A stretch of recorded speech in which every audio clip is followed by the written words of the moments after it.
Good morning বন্ধুরা, তোমরা সবাই কেমন আছো? সকালবেলা আমার উঠে স্নান হয়ে গেছে, ঠাকুর জাগানো হয়ে গেছে। দেখো কটা বাজে এখন, 8:15।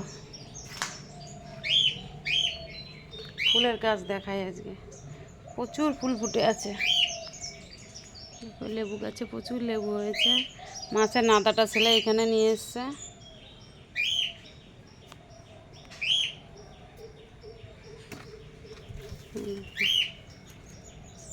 কালকে ঝড় হয়েছিল, একটু হাওয়া দিয়েছিল, সব পাতা পড়ে কী অবস্থা।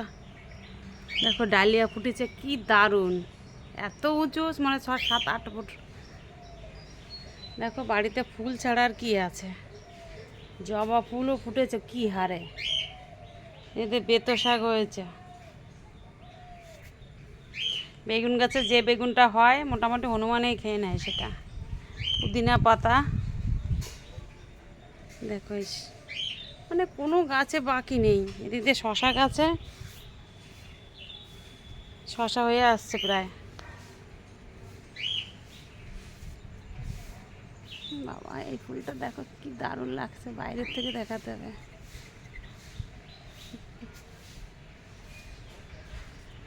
আমার এই জবা গাছে, একটা গাছে 2 রকমের ফুল ফুটেছে। দেখো লাল জবা ফুটেছে ওর ভিতরে আবার। এই দেখো অনেক কটা ফুটেছে আজকে, একই গাছের মধ্যে 2টো জবা। মাসির বাসন টাসন মাজা হয়ে গেছে, রান্না বসিয়ে দিয়েছে হয়তো।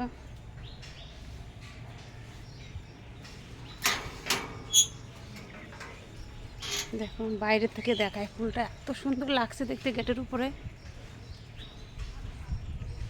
দারুণ লাগছে দেখতে। যে আমার ছেলের বাড়ি তো, তাই আমার ছেলের নামের লেখা দেওয়ালটা, রিক।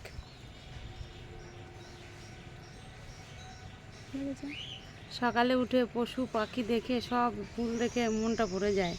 প্রচুর পাখি, পাখির জন্য চানাচুরের প্যাকেট রেখে দিয়েছি দেওয়ালে।